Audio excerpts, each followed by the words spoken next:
live. So, any attendees who signed up will start coming in. Meron na rin mga pumapasok.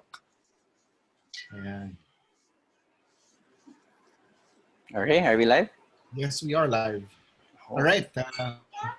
Magandang gabi sa lahat ng mga nanonood ng Usapang Media. Ako po si Rick Olivares. Ito yung 4th episode ng ating serye kung saan natin binibigyan pansin at tuon at karangalan ang mga ating kasamahan sa media. Nagsimula tayo kay award-winning photographer Ernie Sarmiento, the man in the boxing ring, Dennis Principe, and veteran columnist and PR person, si Tessa Hasmines kagabi. And ngayon, we have with us a man I tremendously respect. Nakatrabaho ko sandali sa PBA Life magazine, kahit sandali lang. Ay, oo nga pala. Oo. And he's the current editor of the Philippine Daily Inquirer, sports editor ng Philippine Daily Inquirer. A man I truly respect. Without further ado, Francis Ochoa. Francis, Hi. Good evening everyone. Nakaka-pressure yung unang lineup mo ah. Well, kung napansin mo, gusto nating tuhugin lahat yung mga aspeto ng media. We had photography, we had someone doing some broadcast, and then someone who's a columnist and a PR person. And now, iba rin kasing perspective ng editor.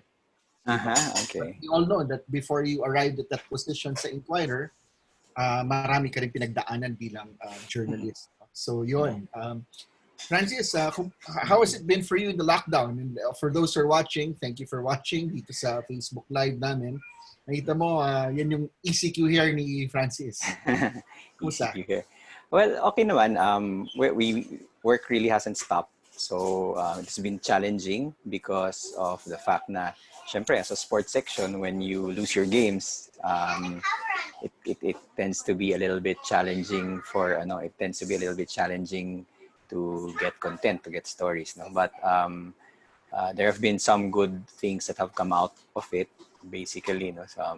So you can't complain. No? When you look around and you see what's happening, basically you just say, okay, things are happening around. So it's really difficult to complain. So could be better, but life goes on. How's the family, Francis? Oh, they're okay. They're actually watching right now. That's so cool, right? Yeah.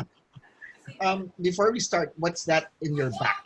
That's the front page of the Inquirer. Yeah, that's the only. Because I remember when we were talking before this, you were asking me about do I archive works or anything. That's the only clipping I had of anything I ever wrote. Really? I don't clip my work. I have a reason for that, but this one I just framed it because when Manny visited the Inquirer, this was on display kasi, and then he signed it, and then when he signed it, he put my name. So sinabi ko sa Inquirer, pwede ko bang hingin na lang yan? Total, pinirma niya with my name on it. So sabi nila, sige, so I took it home. So it's the only, inadvertently, I intentionally do not keep clips of what I've written or whatever. So this is the only thing that I have of that's a past work. Very interesting. Mm-hmm. Francis, as I understand it, you wrote for UST's The Varsitarian. Yes. Were you already doing sports for The Varsitarian or doing school stories or features? Funny you should ask that question because at The Varsitarian, I was actually a news reporter. I applied for the sports section, didn't make the cut. So I just had, I wanted to write for the sports section. So nag-moonlight lang ako when there were championship games and they needed extra. Remember, I was in college during that fantastic UST run nina Dennis Espino. No? So they always needed extra hands on deck sa sports section of Varsity. So that's the only time that I got to write for the Varsitarian sports section. No? But I was basically a news writer and then eventually features editor. But just couldn't make the cut as a sports writer of Varsity. Well, sometimes good things come to those who wait, my friend. Yeah, yun nga eh. But nevertheless, what got you into sports? No, I mean, kasi pag sinabi mong journalism, maraming aspeto yan. Meron yung hard news, national news, meron police beat, may entertainment, di ba? Bakit mo napili yung sports? Anong nag-inspire sa'yo, nag-udyok sa'yo? I think really the whole varsity experience was very telling, no, on my part. It really played a big role. One, I got to cover yun nga, championship games for UST. You talk to guys like Arik De Rosario, so it was a thrill doing all that coverage and all that writing.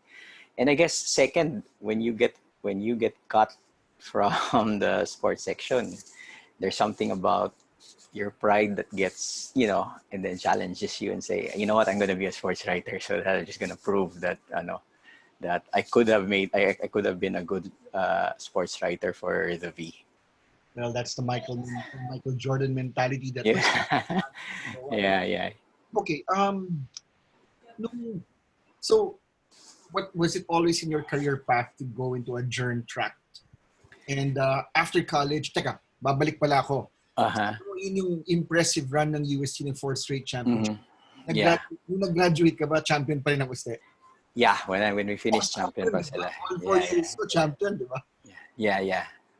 No, wait, sorry. I was there for, I think 3 of the last 4, parang ganun. Hindi na bali, at least nagtapos ka, champion. Yeah. Yeah, that was, spoiled yung generation namin sa championships. Okay, pero going back to my earlier question, was Jorn always in your track, in your career path? No, and every time I give talks to in schools, that's the question that I always try to avoid, na palagang pinapanalangin ko na sana wag itanong paano ako nakapasok ng Jorn kasi nakakahiya yung kwento eh. Really the whole thing was during my time at Arts and Letters sa UST. You had the first 2 years to clean up your minor subjects, so wala kang course noon. So I went through the first 2 years, and then entering the 3rd year when it was time to pick a major, I actually just counted kung ano yung anong major na pinaka-konting math. So binilang ko lang isa-isa yung mga economics hindi pwede to. Economics was the first choice kasi all my college friends were going into economics, but then I realized the math that was involved to take that course. I said no way, man. So I was picking. So dalawa yung Jorn yung lumabas na dalawa lang yung math units. So sabi ko, sige, dito na ako. Ganda pa rin ang kwento eh, no? Yeah. Kaya sabi ko, please don't, when students ask that, I always say, please don't ask that question because it's really not a motivating answer that you're gonna get. Bakit ako nung college ako, interdisciplinary studies ang kinuha ko sa Ateneo kasi gusto ko lang naman maging rockstar eh. Yun nga. Those were carefree days when basically, yun nga, I looking back now, how haphazard the choice was. Even if I did, if they end up taking economics, the only reason would be because nandun lahat ng barkada ko, di ba? So parang gano'n. So sabi ko, grabe, it's not a good example. Well, it works for some, for others. Okay, so after college, did you go straight into media or did you do something else? Yes, I went straight. One of our professors, si Robert Roque, who was working for Tempo then, they said they were coming up with a parang evening tabloid nung time na yun. And it was Evening Tempo. And then they needed people to man the desk. So since it was a new tabloid, they didn't mind na yung desk editors would be inexperienced. So they asked a couple of us, si Nate Barreto, who's our classmate during college, dalawa kami. And then we said, sige, let's go. And then we went there, we joined, and then tuloy-tuloy na. And that's actually also how I got into sports when I realized na, meron palang sports section din yung Evening Tempo. So sabi ko, baka pwede mag-stringer, di ba? So doon ako nag-start. That was immediately after college. Okay, this is a kind of a tricky question. Huh? Mm-hmm. I know that you don't keep clippings of your work. Yes. But at the time that you were starting, was it a big thrill for you to see your byline sa Tempo? Oh, yeah. Evening Tempo at that time, like, had a circle. I keep joking my friends that Evening Tempo that time had a circulation probably of about 5 people. Or so I was like, pero makita mo pa rin. Vanguardia, Joy Guillermo, si Rick Olivares. And seeing seeing the byline was still really a thrill, no. It was like a big accomplishment already. Just I actually waited kasi since it's Evening Tempo, we work at around late na ng gabi. So I had a chance to wait ng mga 2-3 a.m. sa office for the first print, no? So para makita ko talaga. Excited ako nung makita ko yung byline ko eh. So inintay talaga namin. I hope you kept that copy. No, I did not. I don't keep I don't keep those copies. I don't keep those copies of I don't keep archives of my work. Nako, kasi later on kasi ayayain kita sana labas ka na ng libro mo, no? No, I don't. I do there's a reason for that. Naniniwala kasi ako, and it all helps make you be better. I always tell classes kasi na when people ask you what is the greatest, what's your best work, your answer should always be the one that you're gonna write next. So I don't want to look back on.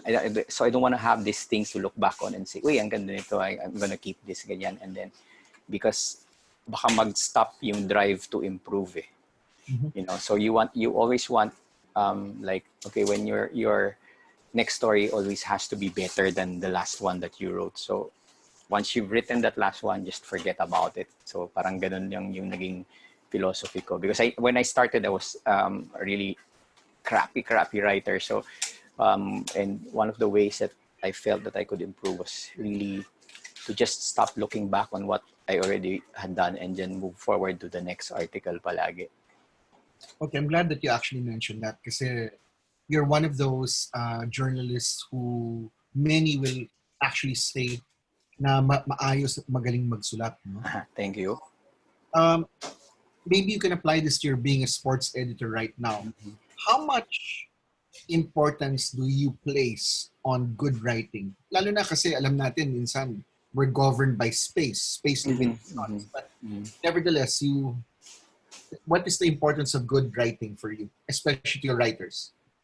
Well, right now, if you notice, if I don't know if you can still get a copy of the Inquirer, considering that we're on quarantine, but if you notice that recently, I think over the last siguro 6 or 8 months, we've really tried to shift our focus as on the print to narrative storytelling sa sports, no. So if you see, we've come up with longer articles. Yeah, we were doing long form. In fact, sabi ko nga, no, I mean, this pandemic has shut us down, but it has also opened opportunities for us to do stories that we wouldn't normally do because, in the hustle and bustle of games, we have so many games, we get so obsessed with coming up with content as much as every hour or every 30 minutes, diba? So parang ganun. We lose track of narrative reporting, no? But so this pandemic has given us a chance to pause and really give us a chance to reconnect with our roots, because before naman long form was very much part of newspapers eh. Diba? Nagkaroon lang talaga as the pages started shrinking and as online writing became the popular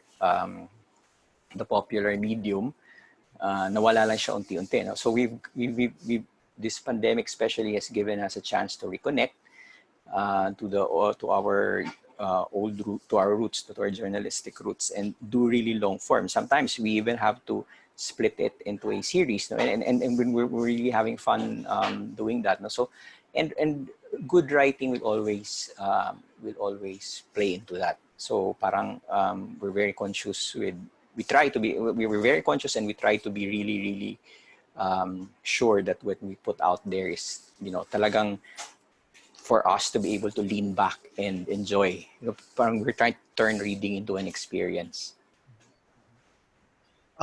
Before we tackle that topic further, we want to Sure. say good evening to some of the people who are watching us live right now.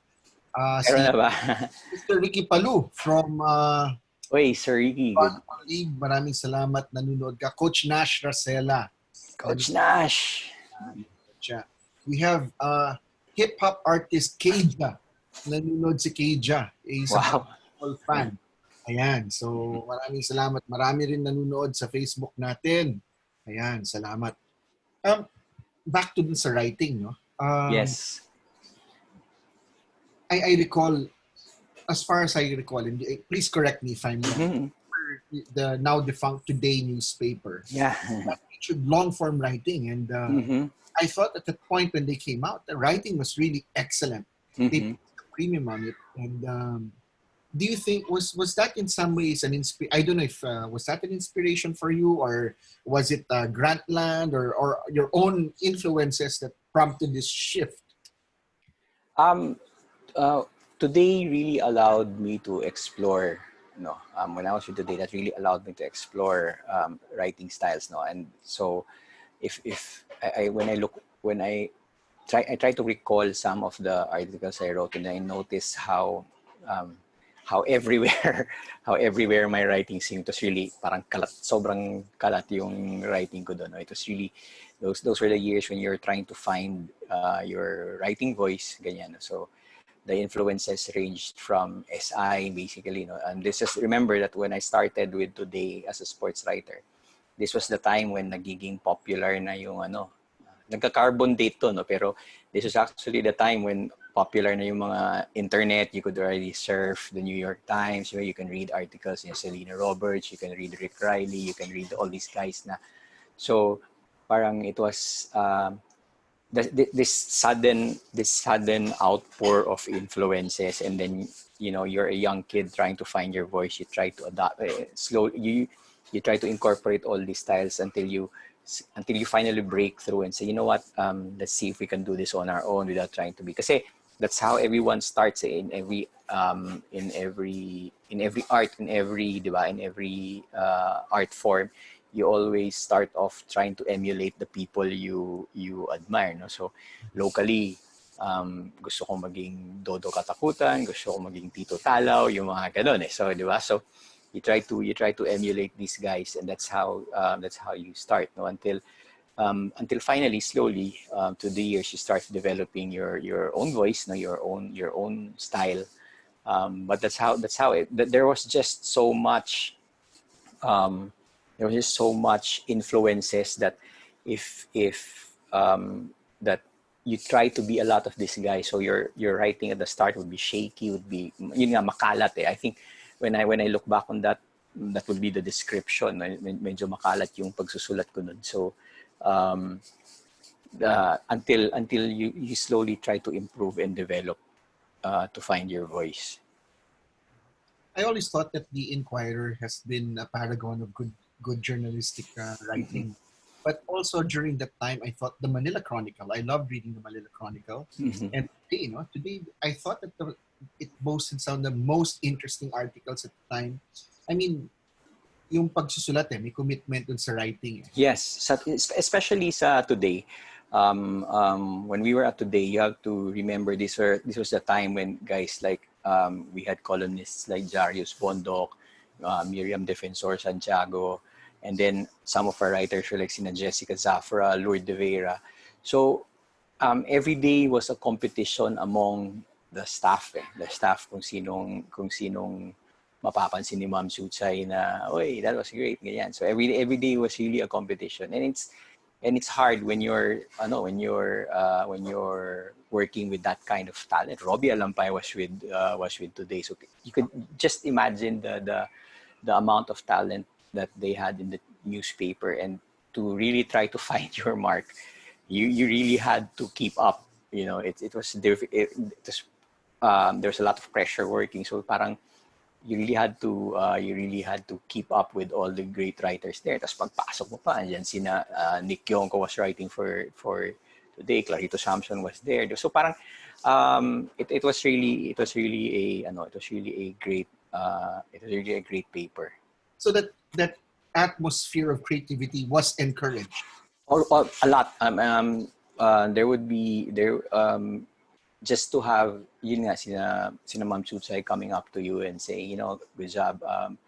See my bosses before, sina Clarito Samson nga, sina Edwin Gamutina, they were not really profuse with with praise. So every time they said something good, right? Every time your article came out na minimal yung editing, ang saya ng dating sa no, for these guys to say to leave your article as is. So yun yung those were the days when that was what you lived for, na when you submitted, you eagerly anticipate the paper the next day, seeing, oy, ano bang binago, ganyan, na-edit ba ako ng gusto, parang ganun Tama ka doon.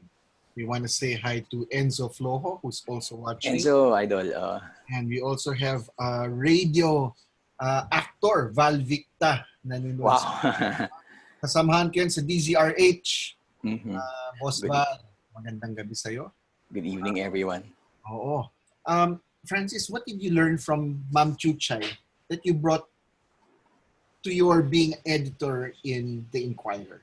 Siya yung boss ng Business Mirror eh. I think in today generally, remember we were not the highest we were not the highest paid writers, so we were so at the bottom of the totem pole. So but what I really liked was that commitment to excellence and creativity. You know, I always look around me when you see guys like when you go to the office, tas andyan sina Robbie Alampay, sina Jessica, sina Lourdes, and you're thinking that you know, these guys could probably collect bigger paychecks elsewhere, no, in bigger media companies, but there they were, no, slaving away at Today and really doing their best to come up with a quality paper, no? Yun yung, so the biggest takeaway there was really the passion of these people, not just Ma'am Chuchay. I mean, everyone in that paper was really so passionate about what they were doing,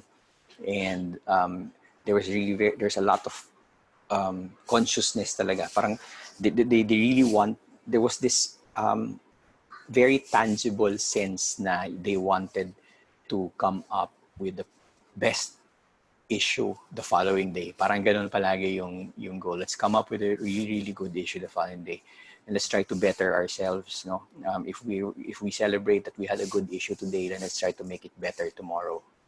Parang ganun yung, so that those kinds of that kind of character, that kind of attitude really helped. This is what, you know, that carries to me until this day. No, so I try to go the extra mile. No, parang ganun eh. So parang just really to give it your all in the name of, you know, good journalism. That's right. Okay, we're going to be taking a look at some of the pictures that Francis has to share. Oh. But before that, we want to say hi to some people who are actually attending. Si Christian James Vidad, sabi niya, hi po, Francis. Hello. Makabadbad, Christian Vicedo, Dion Fetalvero, Gio Venturina, I hope I pronounce this right, Josle Pilaire, Melinda Reyes, Nicole Santiago. Tapos sa mga Facebook, marami pang nanunood. Mabanggitin lang natin dahil they've taken the time. Someone is watching all the way from Switzerland, Luz Kagiwa. Wow. A classmate, a batchmate of mine from Ateneo is watching from Singapore, Raymond Murga. Good evening. Good evening. First CBA Rookie of the Year. Idol ko yan. Watching. Hello daw, Francis, sabi niya. Hello. Toyota eh. So, always been a Toyota boy. So, pareho tayo dyan. All right. We will take a look at some of these pictures. I'm going to start with an offbeat picture right here. Ayan. From the long hair to the grizzled, grim, and gritty look. Wait, let me see. Yes, this was nowadays because we're trying to get to as many platforms as we can. We're trying to reach as wide an audience as we can. So we have this show with Celeste Flores Colina. No? It was titled Sports IQ. And it was multi-platform in the sense that we came out on Digibox TV, it was on radio, it was on Facebook Live. And then we wanted to migrate some of it into a podcast. So we tested it out for 8 episodes. We wanted to, just to get a beta feel of what the podcast is, because we wanted to develop some sort of a sports podcast. And then we were joking, no, yung producer namin, we kept joking na doesn't matter how we look kasi podcast lang naman yan, walang makakita sa atin, di ba? So sabi ko, sige. So one day I showed up with this really, I was able to purchase this really cool Batman mask, and I wanted to show it sa office. Sabi ko, tingnan nyo to. So sabi ko, wala naman makakita niyan so okay lang. Inabale, nothing like a sports writer with a sense of humor and creativity. That's creativity for you. Okay, we're gonna take a look at another picture that na-share dito. Ito. Yan. Yeah, you know what? I can't exactly remember the question that I asked there, but this was on the bus. Tapos na yung De La Hoya fight here. This is the De La Hoya fight, and I think this was the time na Manny was teaching us how to do the stare down so way in. Tsaka yung ano, because I do have another picture of this with the fists raised. So I think we asked him, we were like, just looking at other angles to write about. So we kind of asked him kasi he's very, di ba, I mean, we know Pacquiao, napaka-playful na tao, di ba? Parang he loves playing pranks, yan. So we asked him, parang we wanted to find out how do you stay serious during these stare downs? Hindi ka ba natatawa? Kasi ano to di ba? He loves jokes, he's always laughing, yan. So parang tinatanong namin siya. So sabi, hindi, madali lang yan. So sabi, sige, turuan mo nga kami kung paano. And we were on the bus, and then sabi, sige, turuan ko kayo kung paano gawing stare down. Unsuccessful. I think I was really unsuccessful at the stare. Medyo quizzical yung look, hindi matapang Alright, isa sa mga ating colleagues at kasamahan ko rin dati sa Business Mirror, si Ruben Terrado, nanunood. Yun, partner yan sa Asian Games. Lagi kong kasama. Napakasipag na tao. Ang hirap kasama sa Asian Games yan kasi mangangayat ka talaga, kakasunod sa kanya. They're one of the hardest working sports writers we have today in the country, si Ruben. We also have former Ateneo Blue Eaglet and Adamson player Roy Literal watching. We have J.R. Reyes also watching. Uy. And my UP fight. Filoil, si Alec Villavicencio. Good evening, Alec. Good evening sa inyo and that. We have a question here. Ang tanong sa'yo, Francis, yan, dahil napakita mo yung picture with si Pacquiao. What are the finer points or pointers can you give when doing an interview? Yan.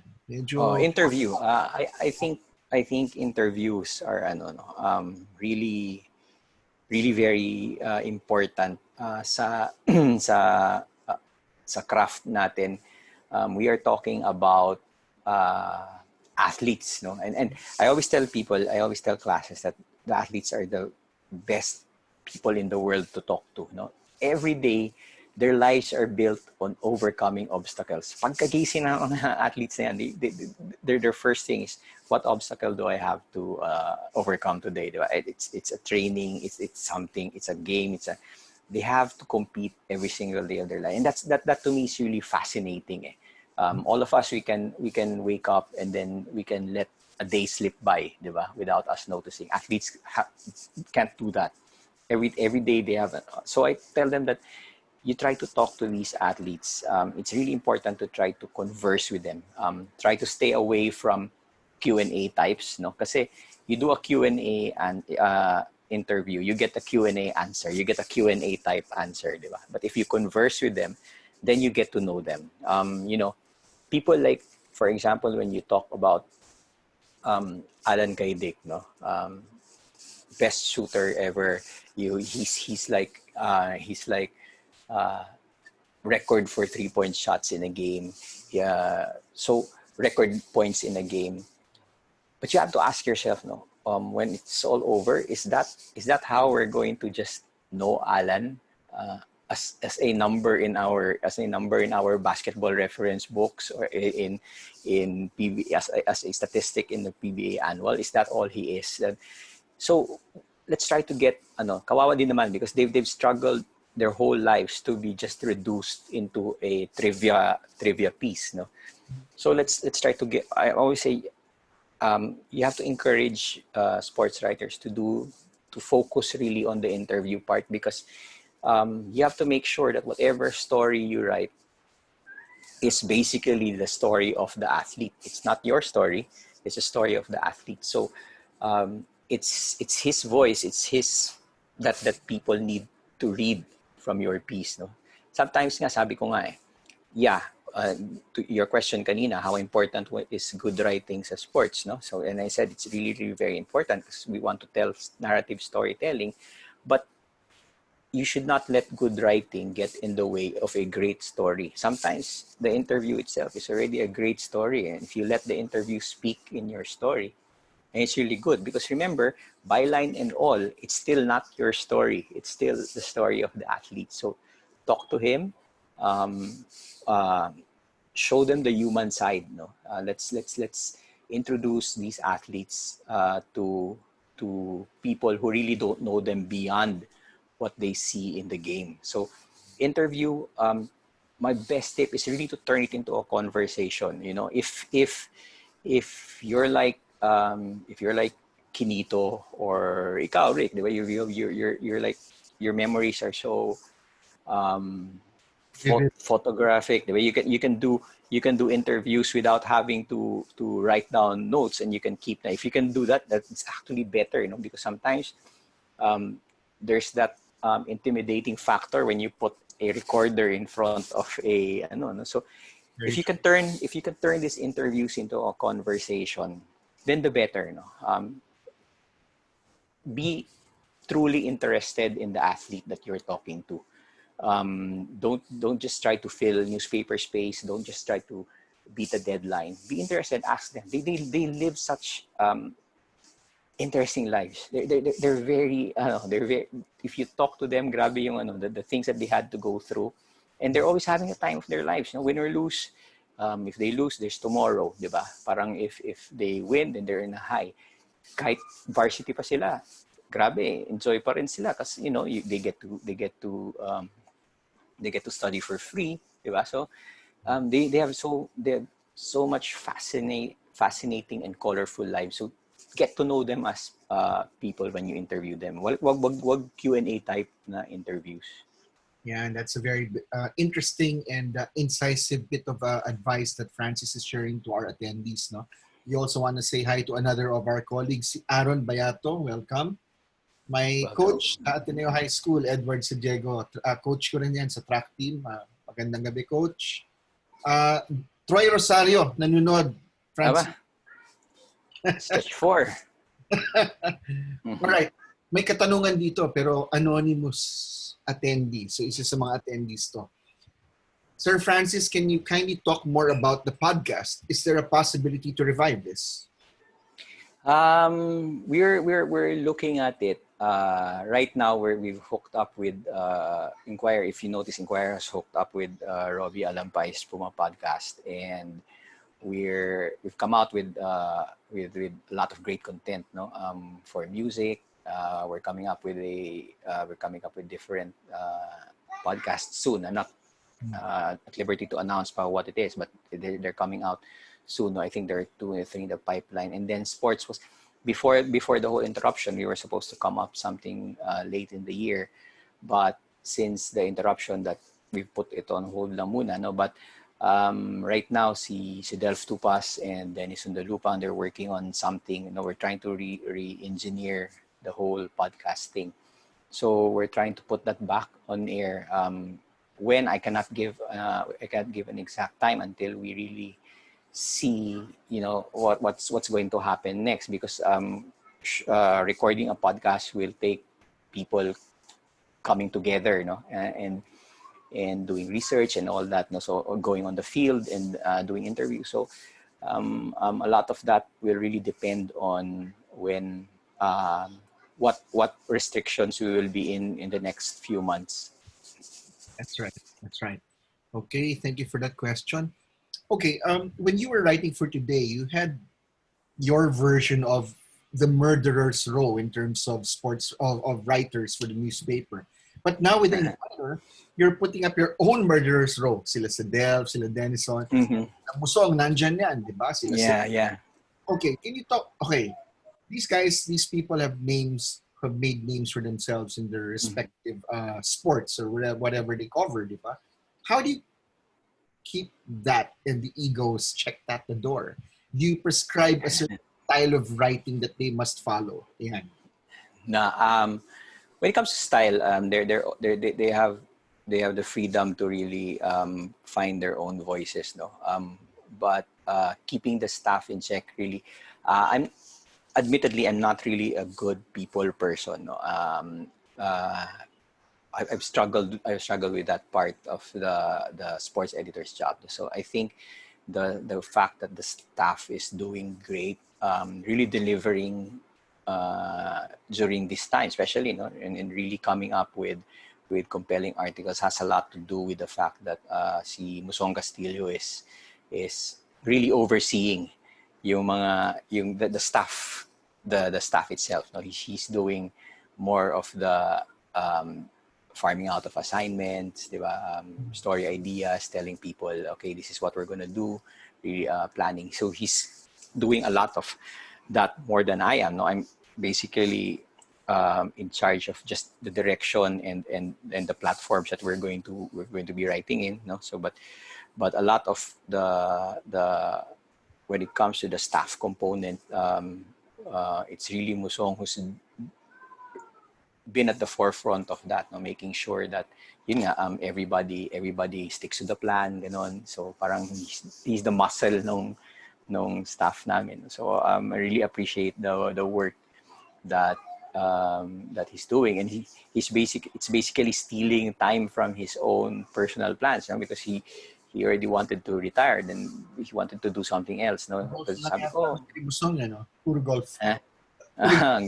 no, I think he has some business interest. I mean, parang restaurant, something that he wants to pursue. No? So parang pinakiusapan lang talaga. And then the fact that he said yes was already big. But the fact that he said yes and he's really done a good job running the print side of Inquirer Sports is something that I don't want to take for granted. No? I really owe him a lot for what he's done for the section. Mm-hmm. Okay, joining us also for this webinar, we have Ateneo baseball coach Randy Dizer. Si Delph Tupas, magandang gabi. Yan, si Delph. One of the best, probably one of the best young writers we have, especially pagdating sa football, di ba? Mm-hmm. Okay, we're gonna look to share some of those other pictures that you brought for us. Ito muna. Yan, this is very interesting.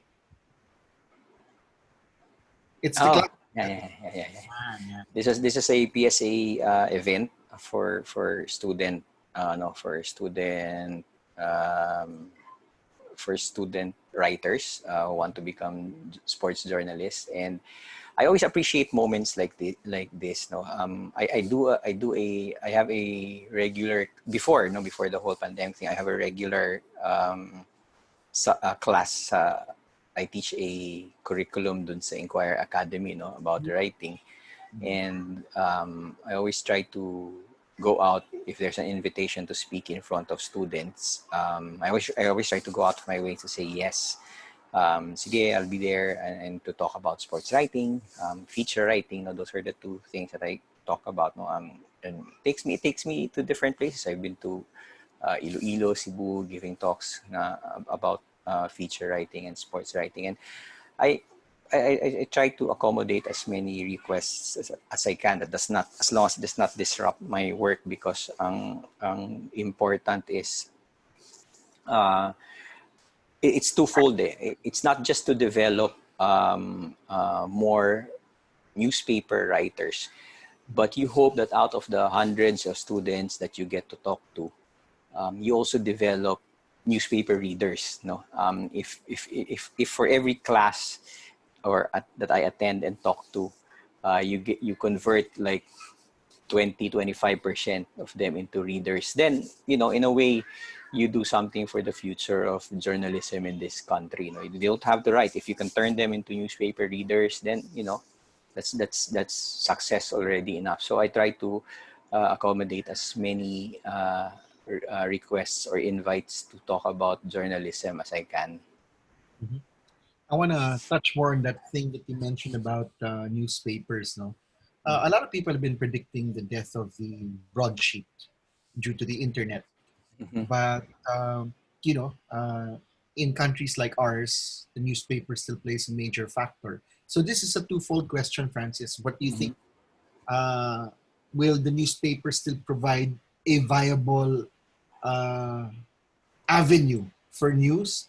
And number two, how do you, sa dami ng mga news sports sites ngayon, yung mga Rappler, yung mga tiebreaker times, yung mga spin, how do you keep the Inquirer sports section right up there along with those guys? Sorry, Oh, yeah, no problem. First off, to address the journalism concern, no, one thing going for us is that every time there's a trend globally, in Pilipinas, we tend to be at the tail end of the curve. So parang ganon eh. So maybe this time this will help us. No? So the trend right now is everyone's going online. A lot of newspapers are closing. So the fact that we're at the tail end of this that trend, the curve of that trend, it might actually help us, because it buys us time to find out, is there a way that we can save journalism? No, is there a way we can save yung traditional print journalism? On the second question, I think basically the important thing is that we first have to accept that these platforms are not going to go away. Online sites are always going to be there. They're low maintenance, so you don't have to print. That's the biggest thing. Wala kang kailangan i-print, so yung overhead mo really gets drastically slashed. So it's easier, it's cheaper to maintain, and so they're always going to be there. There's always going to be a demand for video. There's always going to be a demand for podcasts. But I think what we have to recognize is, if these platforms have to be there and are going to be there, we have to ask ourselves, what content is built for each specific platform? Because there are some things that are best read on socials, that are best read on Facebook, diba? Or on Twitter, or seen on Instagram or anything. Then there is some content that would be great on video. I don't think anyone who wants to see a live Q&A with an athlete will really buy a newspaper, diba? It's best seen on video, diba? So, and then there's always going to be content for newspaper. So basically, it really starts with understanding what content fits what platform best, and then really sticking to that formula. So for me, if you wanna make sure that newspapers continue to thrive, you have to look at what kind of content best serves a newspaper platform, a print platform. No? So that's why we, as Inquirer Sports, we take conscious effort to really maximize the advantages of print. One is, layout, diba? So page design plays a lot of a big role in our editing. No? When we sit down with kami ni Musong, when we discuss, our reporters, really basically give us outlook for the day. And then maaga sila nagbibigay ng outlook, no? And we appreciate that from them a lot. And then once we have the story lineup complete, then we ask ourselves, how is the page going to look? So page design is really going to be a plays a very heavy factor in the way we decide what stories to play up, what stories can we show, diba? So parang how we treat the story one, diba? Because so we try to maximize the strength of print. No, does this story have great quotes so that we can blurb the quote out, or does this have great data? No, so that we can really do a different layer of storytelling by printing graphics. No? So those are the strengths of print. I think if people were to buy a newspaper, they'd like to be able to lean back and really read an in-depth report or something that they can really enjoy. No? So we try to make it behooves us to try to make the print product an experience, because it's very tactile in the first place. Now you're already holding something, you already feel something. So you want to be able to give readers a kind of different experience when they are reading a newspaper. You know? So you have to look at, so how do you differentiate from online? No, online is talagang I need to know something in a hurry, right? So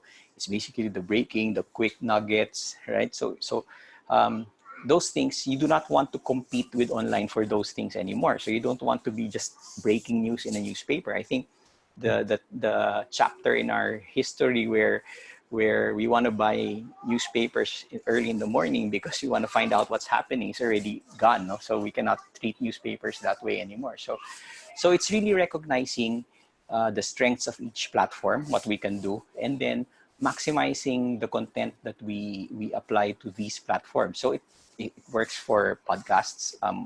What do you want to listen to on podcasts? What do you want to watch on video? It's the same thing with the newspaper. What do you want to read when you're a newspaper? You know? So we try to go to narrative storytelling. You know, things that really we want readers to be able to lean back and appreciate every issue of Inquirer Sports that we come out with. Yun yung goal namin. Let's give them something to lean back and enjoy reading. So ganun eh, kasi those platforms are always going to be there, and if you do not alter your mindset on how to deal with the emergence of these platforms, maiiwan ka lang.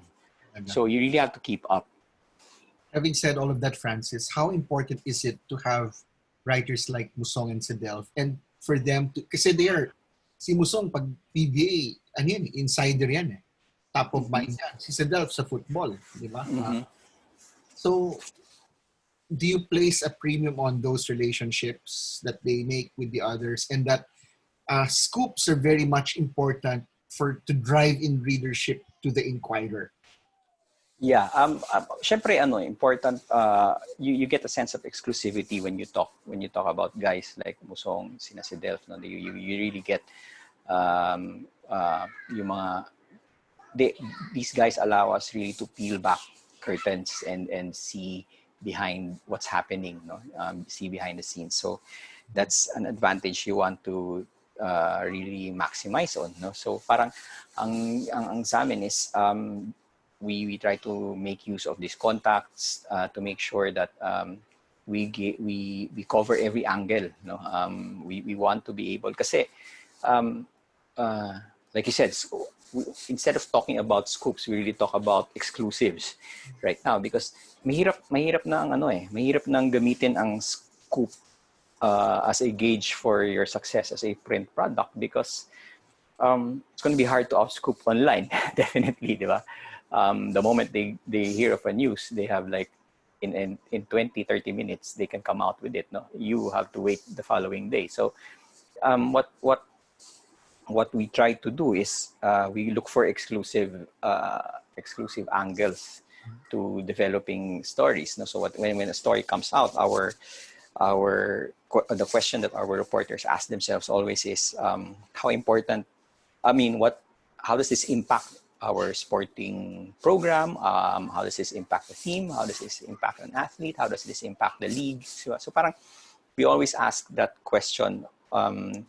It's basically what we do is that when we have a story, we ask, our reporters ask themselves, what am I going to write tomorrow as a follow-up to this story?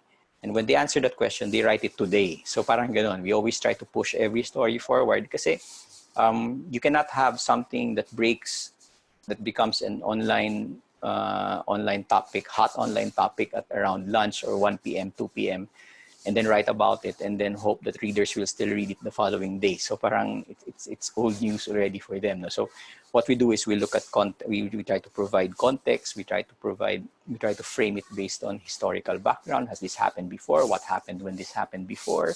So yung mga ganon, that as a newspaper is the kind of mindset that we really need, no, to push stories forward, to really provide the why and to answer the why and the how questions, no? More importantly, because a lot of the what, where, when, alam na ng mga ano yan eh. By tomorrow, alam na ng mga readers yan. No? So especially when it's game results, di ba? When you're talking about the UAAP finals, for example,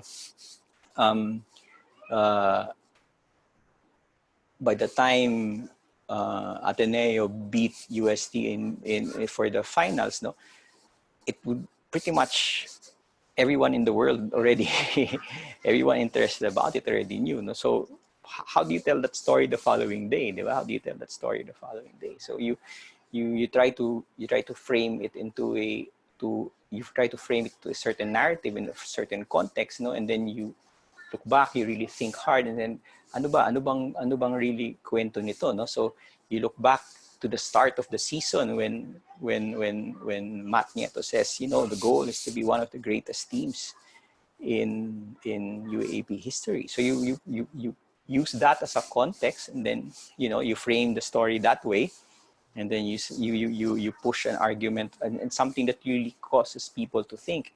You know, when you come out the next day, when people read the Inquirer the next day, anyone who picks up the newspaper and reads it will have that debate in mind. Is this the greatest team ever to play in the UAAP? Diba? Parang ganon. So we try to push narratives that way. We try to make sure that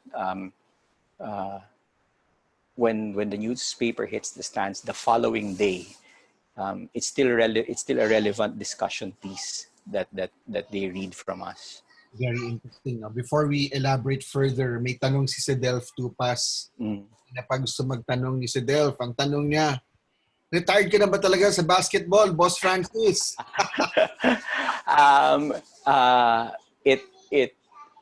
It's not something that I would like to admit. So, but I walk with a cane nowadays. So that basically answers your question. Unless may mga liga na pumapayag na may cane ako sa loob ng ng court, then that I think basketball is out of the question.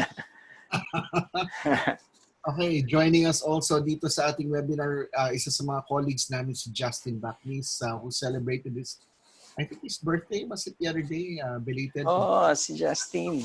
Teammate ko yan. Before I unceremoniously retired. Hindi ba teammate din tayo? Oh, teammate din tayo. Oo nga. Kakampi natin yan si Bacnis. Pinakamagaling na isa sa mga pinakamagaling na shooter sa sports writing. Tira lang ng tira. Hindi ko alam kung anong rate na pumapasok, pero titira at titira yan.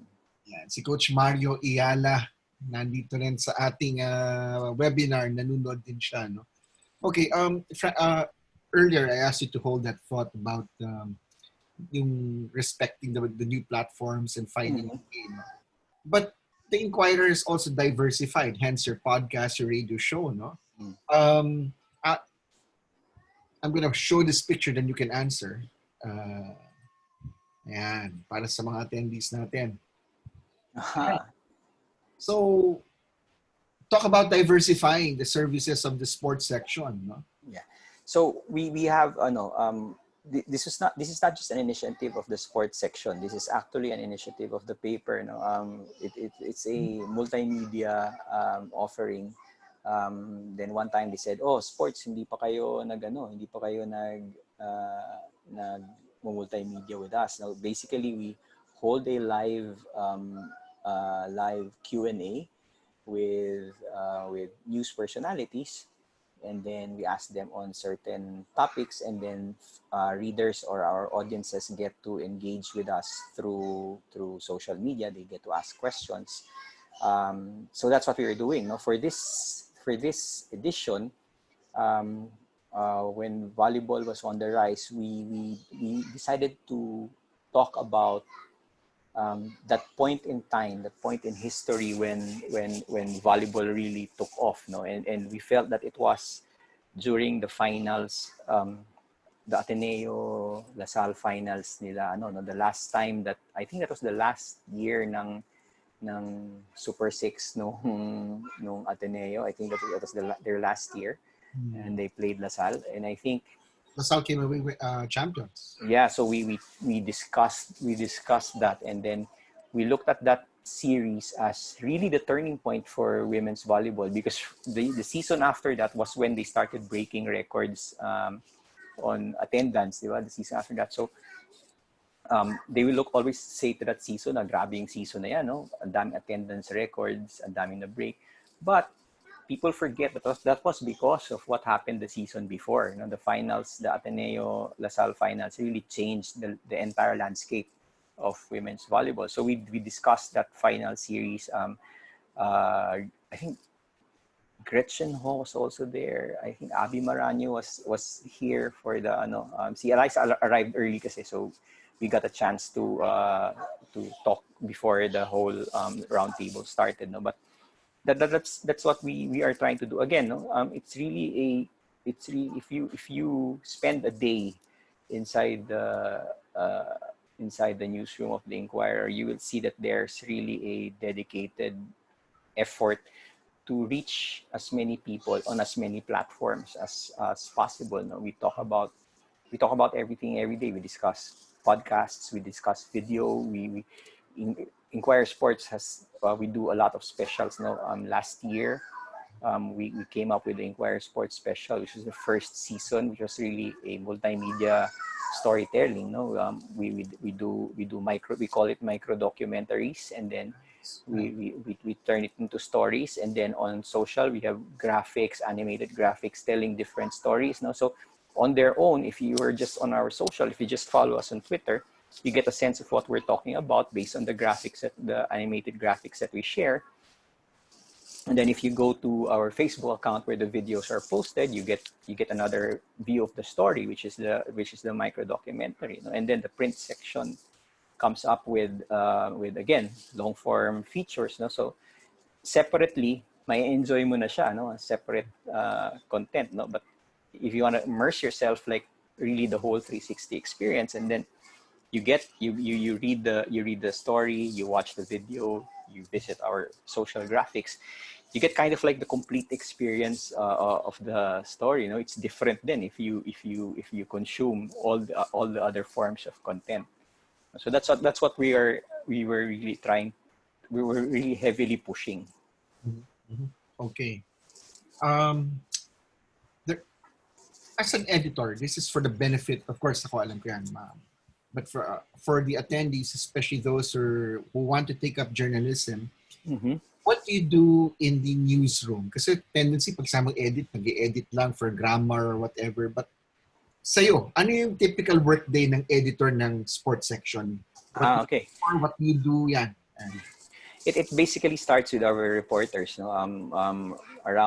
Somewhere around noon or thereabouts, they start to send us what we can expect from them, the stories that they're going to be writing, and then kami ni Musong, we start to discuss.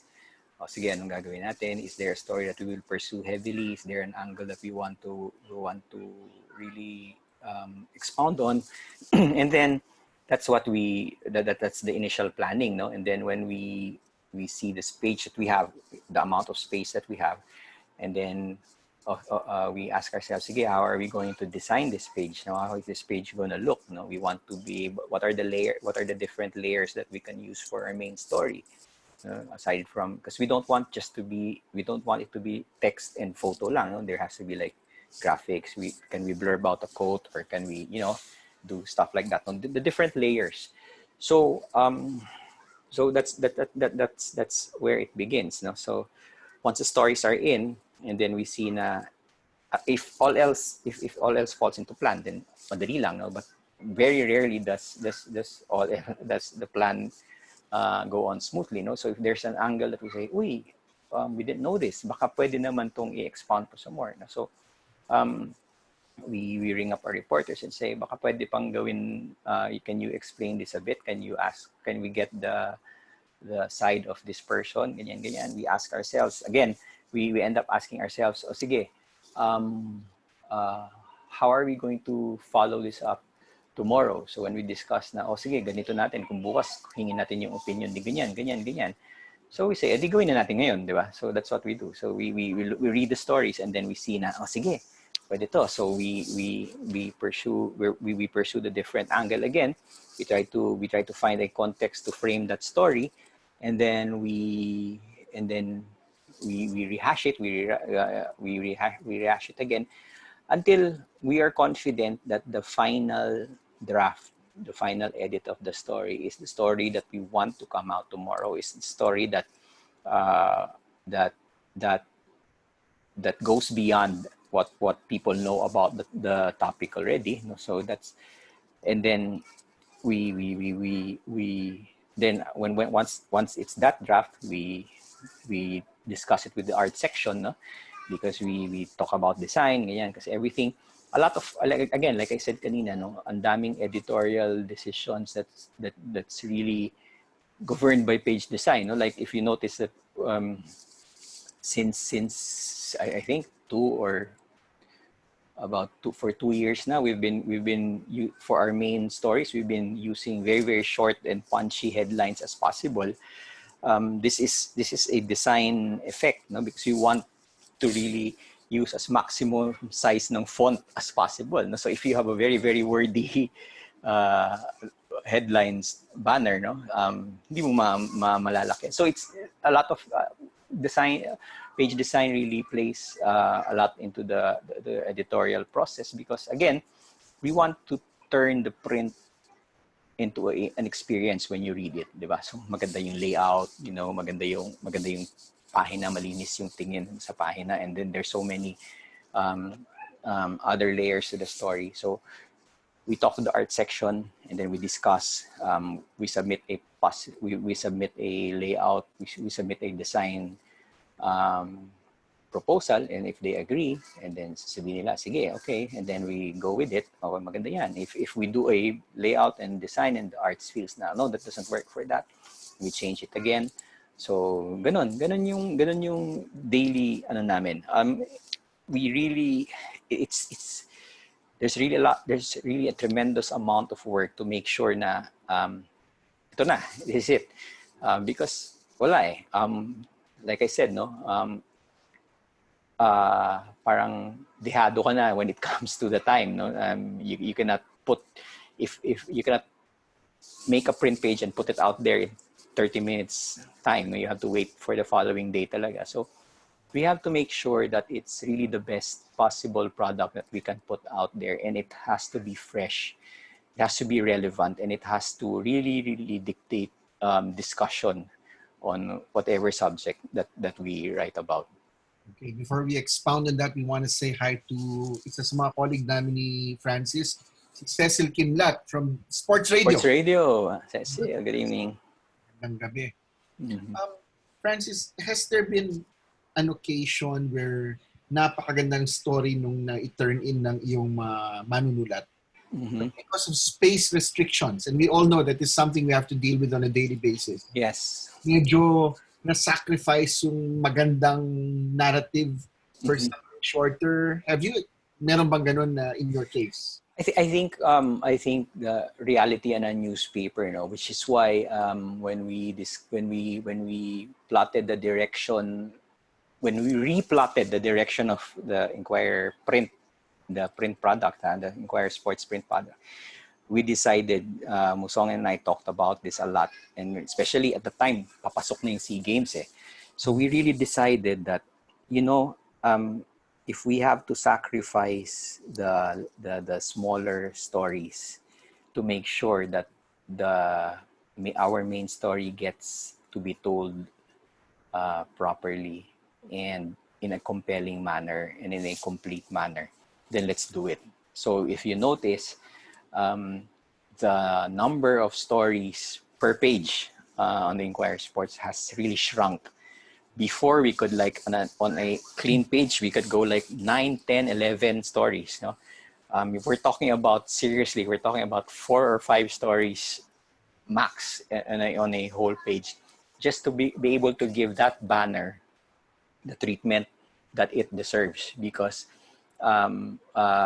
when we have a banner story, you can rest assured that the reporter who did that story went out of his way to really meet the criteria we set for banner stories. So it would be unfair if hindi mo bigyan ng really preferential treatment. No? So there have been times when on an entire page that there are only 2 stories. So I think for 2 days now, we've been running a special report na series for 2 days now. If you picked up the Inquirer today, if you pick up the Inquirer yesterday, and if you pick the Inquirer tomorrow, there's probably going to be only 2 stories on that page. No? So because right now we really want to be able to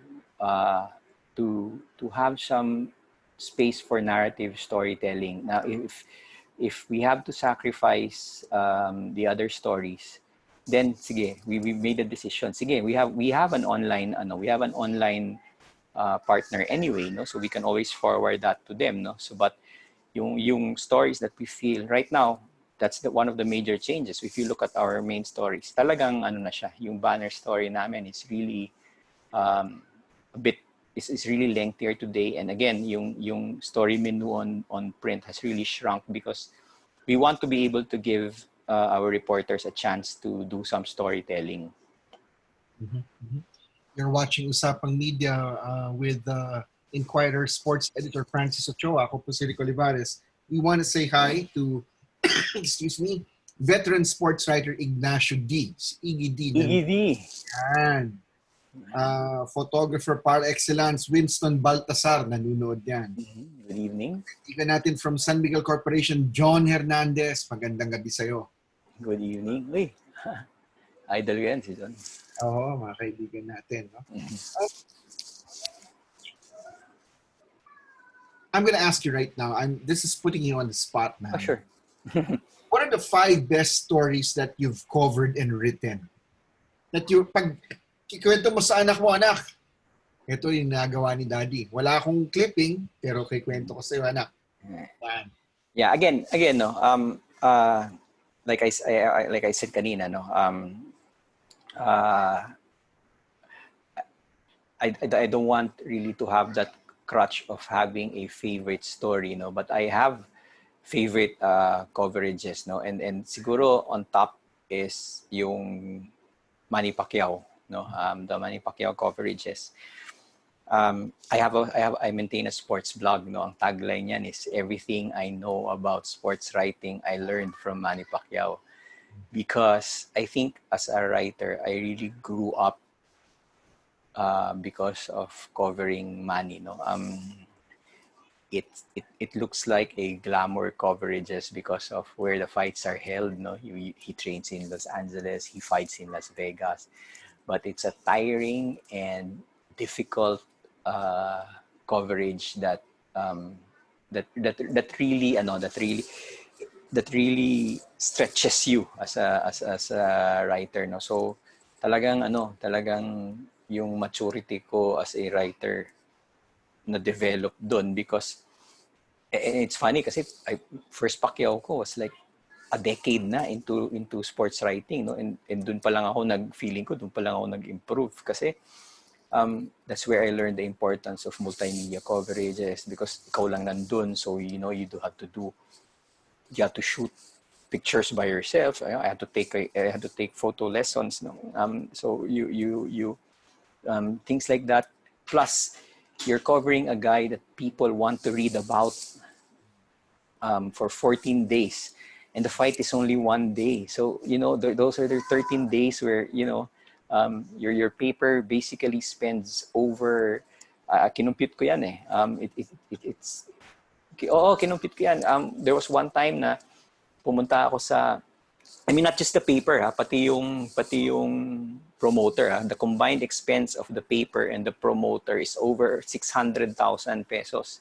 Because yung spot mo lang sa yung spot mo lang sa media row eh, 'di ba? If pumunta ako sa MGM Grand once, I asked, can I have the floor plan and the ticket prices so that I will be able to at least have an idea how much my media seat is worth, no? So kinompute ko yan, and then plus the plane fare, plus the allowance and everything. So 600,000. Sabi ko, grabe. We have to come up with something really compelling for our readers. No? So to be able to do that, and it's really difficult because I'm not a boxing writer. No? So when you're covering Pacquiao, tapos nandyan sina Nick Gionco, nandyan sina Abac Cordero, sina Jerry Ramos, di ba? And Roy Luarca, people who can see a fight happen before them and actually describe what's happening and know what's happening. Ako, nalulos na ako eh. Pag medyo 4, 5, 6 na yung kombinasyon, hindi ko na alam, no? I actually rely on the fact that magkaiba yung time difference really helps me a lot because I'm able to view highlights. Pwede kong panoorin yung highlights tapos ipopost mo ng konti para makita mo yung kombinasyon talaga. Isa-slow mo ng konti ng okay, so jab, parang gano'n, no? Pero, and you are with guys who can do this in real time. Diba? So, minsan pabalik pa lang ng nagkakwentuhan sila, nakita mo yung yung sa 6th round, yung kombinasyon na yun, yung sabi ko, anong part yun? Shit, hindi ko alam yun na. Hindi ko nakita yun. So, it actually helps the time difference. So parang I really grew up in those Pacquiao coverages. So kaya those are all those I will always have that parang memorable for me because kami yung batch na we were among the first batch of sports writers na nawala yung Marlboro Tour. No, and before they considered that parang the holy grail, parang that is where you earn your spurs, kumbaga sinasabi nila, no? You learn a lot covering the tour. And fortunately, nawala na nung time namin, no? But I think yung Pacquiao coverage helped a lot in making me grow, no? So that is one. And then the second will have to be Asian Games, no? Of the multi-event sports that or the multi-sport events that are held, no? So internationally, I think the Asian Games is really one of the it's my favorite to write kasi with the SEA Games there's just so much happening, diba? There's just so much happening in the SEA Games. You're going to get lost with the blur of activities. It's really difficult to catch up and to pinpoint on something that you want to be able to tell in a narrative form na parang, gusto ko to, game yan. By the time para siyang alam mo yung salmon run sa Alaska. When you catch one and then there's something, hindi, ayoko nito, gusto ko, parang gano'n eh. There's so many things happening, so it's really hard to focus on narrative storytelling. And pag Olympics naman, I haven't been to the Olympics, but I've seen people cover the Olympics. I've read the stories who cover the Olympics. So few to write about din naman for a long period, no? Nauubusan ka rin, no? But the Asian Games, sakto lang yung pacing ng events, no? And our basketball team is there anyway. There's something to write for like that gives you like 5-6 days of something to write about. So the Asian Games help you rin kasi because you have an ample amount of things to write about. And it's very varied din naman, no? Parang, di ba? It's chess, it's boxing, it's track and field, it's everything. So nahahasa ka talaga.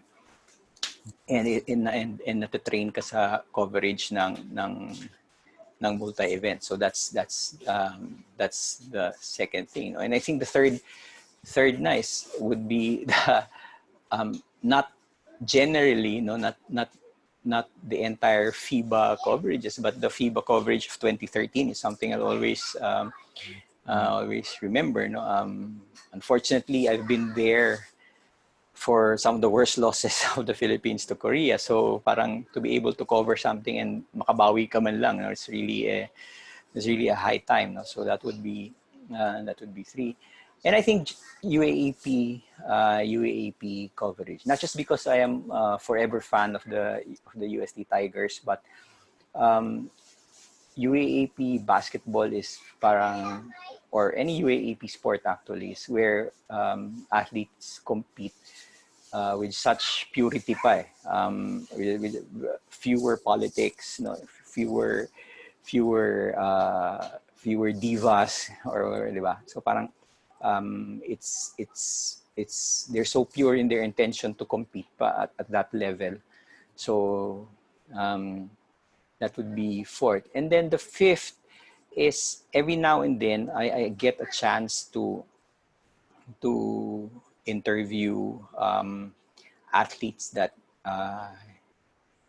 you never get a chance to, who never get their share of the spotlight. No, I've interviewed para triathletes. No, I've interviewed a cancer survivor who won a gold in rowing. I've interviewed baseball players from Smoky Mountain, and I think I love those interviews because it brings you back to your roots, no? And you have to admire these people na for everything that's going on with their lives, they still have time to do sports, to compete, and minsan talagang grabe ang ganda ng stories that that come out of those interviews. So every time there's a chance to do that, I always try to really interview yung mga tipong ganun, because sports are meant to inspire, and there's no bigger inspiration than athletes who go through their difficulties in life and still find a time to compete and to really inspire other people through their triumphs. Yan. So I'm sorry for putting you on the spot there, Francis. Okay, no problem. We want to say hi to Nelson Beltran, yung colleague natin. Sports editor ng Star. Magandang gabi, Sarge. Okay, you're watching. We're down to the last 10 minutes of Usapang Media with Inquirer. Wow. Editor Francis Ochoa. Ako po si Rick Olivares. Francis, we're about to wrap up. We just have a couple more questions. Ito, may si Pablito Araneta. Ricky Dangdan, nanonood. Coach, magandang gabi, Coach. Coach Ricky. Si Pablito Araneta, kapatid ni Nonong Araneta. Nonong, no. PFF, nanonood siya from Iloilo. Magandang gabi, sir. Ayan. May tanong dito, Anonymous. Do you have any pet peeves as an editor? I think everyone has that, no.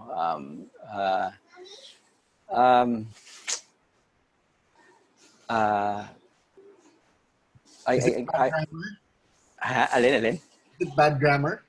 Well, yes, but thankfully, I don't. With the Inquirer, I don't have to deal with that that much really. No, so it's ano naman at our level. At our level, hindi mo na masyadong iniintindi yung problem na yan, no. But I think it's just when people miss out on the story, when sometimes there's a good story and then pagdating sa'yo, no, you already know that ito yung ibibigay, ganyan. Tapos pag binasa mo, hey, no, this is not the story. I think that's one of my mahirap kasi yung pet peeves kasi I don't get peeved A lot. um, medyo zen ang approach ko sa buhay. So I don't get a lot. So siguro lang um, I also don't like it when PR people come to you and then um, they don't give a chance to sell their stories kasi minsan 'di ba? I mean, pag magpadala ng food or anything and then they expect na oh sige ilalabas mo yan, 'di ba? Parang ganoon. Um, very much appreciate. I really appreciate it when PR people come to me and say, "Hey, this is a great story." Because ganito, ganyan, 'di ba? And ganyan. So, so I'd really appreciate it if PR people would come and then they discuss a story better through ganun through why do you want to sell me that story? Why do you want what is the selling point of this story beyond the pizza and the cake? No, what is the selling point of this story?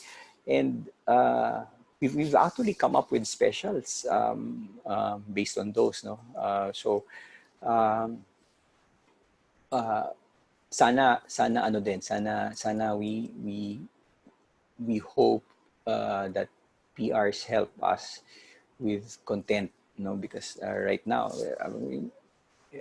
sana you come to us and tell us that ito we have a good story for you and I think you could really use this for us, and then let's talk about it. No, don't make it a one time dalaw sa office and then expect na sige yeah, so marami they have access to a lot of PRs. I mean, you worked in PRs. You have a lot of access to athletes. No? So sometimes access that we sports writers don't get, diba? So let's talk about that and let's discuss how we can maximize that, no, and turn it into a partnership or something. So parang ganun lang.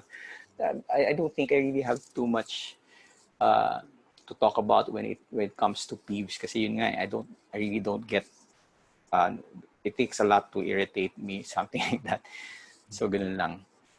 All right. We all know that GCQ na tayo tomorrow, no? Mm-hmm. But a lot of the major sports will not yet be tipping off or kicking off, no? As an editor, ano yung challenge mo right now? You know, what without giving anything away, because I know that everyone's on the lookout for something. Anong bilin mo sa mga iyong writers itong pandemic, itong lockdown and GCQ? Well, one is don't forget to ask the athletes how they're doing.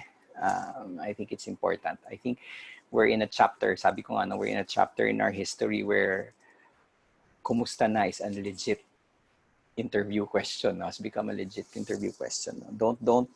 Don't forget that these are human beings too. No? Hyper humans to So amplified yung skills nila, no? Their skills are amplified compared to us, no, ordinary people, but so are their anxieties, no, so are the pati yung depression na part is also amplified, no, because that's you're talking about people who parang yung sinasabi nga nila, di ba, yung athletes are flu game people, no matter what happens they will try to compete against all odds, no, and here's a situation where they absolutely cannot compete. So don't forget to ask how they are. No, it's how they're doing is a legitimate question in an interview these days. No? So we try to ask them about how they're doing. What's their state.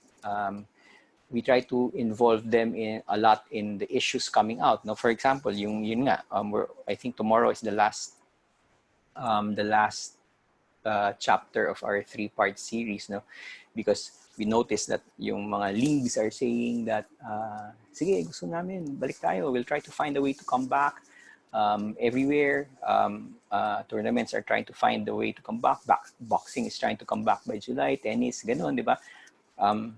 But very, very few have actually asked the athletes, how do you feel about coming back? Do you feel safe coming back without the virus? So we've been running a special report on that already. We took I think we polled over 2 dozen athletes and asked them are they willing without a virus, no? And then lumalabas yung mga concerns, lumalabas yung mga, and they're talking about, we're seeing the issue of the pandemic through their eyes also, no? Instead of just relying on what the IATF says, what the DOH says. So we asked them, kayo ba? Anong feeling nyo, di ba? Anong take nyo na willing ba kayo if there's a tournament now na walang vaccine, willing ba kayo, ano yung concerns nyo?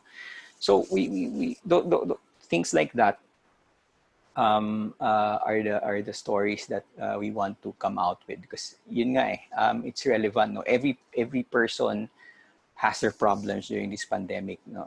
And we do not want to diminish those problems, no? We don't want to say na athlete lang naman yan may nakakain naman yan, may yaman yung mga yan, but they do have problems, they do have problems. So we ask them how they feel about it. Their feelings are also relevant, no? It's not everyone is suffering in this pandemic, no?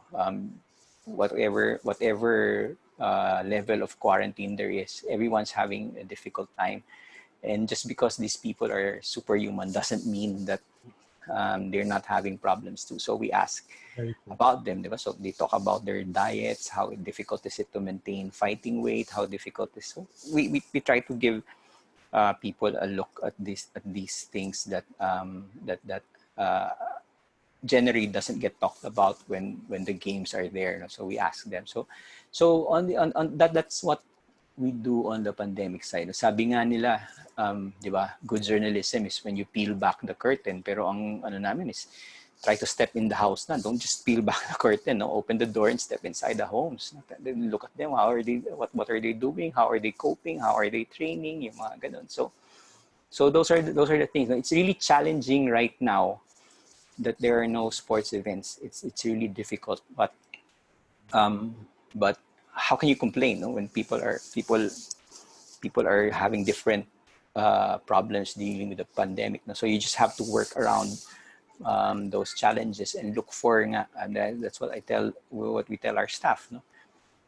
Let's look for ways to find some positive out of it, no? To try to work beyond the limitations and see what, maybe we can come out with maybe some good can come out of this. Meron na kaming bumabalik na tayo sa narrative reporting, that we can count that as a victory, no? Sabi nga ni si Marcos Manalo, one of the psychologists who consults for various sports national teams and sports clubs, sinasabi niya, celebrate the little victories during this time. So for us, the little victories, and we look at little victories, we get to run long form, pati sa journalism kami, ganun. We get to run long form, we get to run compelling human interest stories, no? So for the athletes, ganun din, no? That a weight loss is something that they celebrate, no? Hindi sila, the fact that they get to train pa rin is something that they celebrate, and we want to be able to share those little successes that they have. Mm-hmm. All right, the very last question that we have, I'm actually, this question makes me proud, coming from a journalism student from the University of the Philippines. Mm-hmm. I'm a proud Inquirer alumnus. The question is, how do I get to write for the Philippine Daily Inquirer?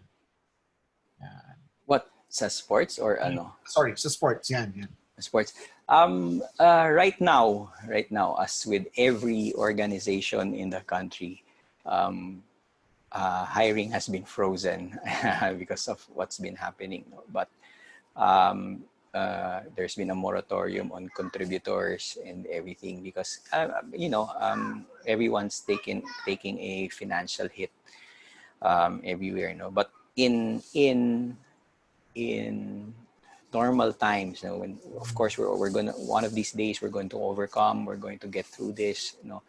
Once that happens, back to normal, whatever that normal is, but we are gonna overcome. And when that happens, siguro I think the best way is to be able to write stories that people rarely write about.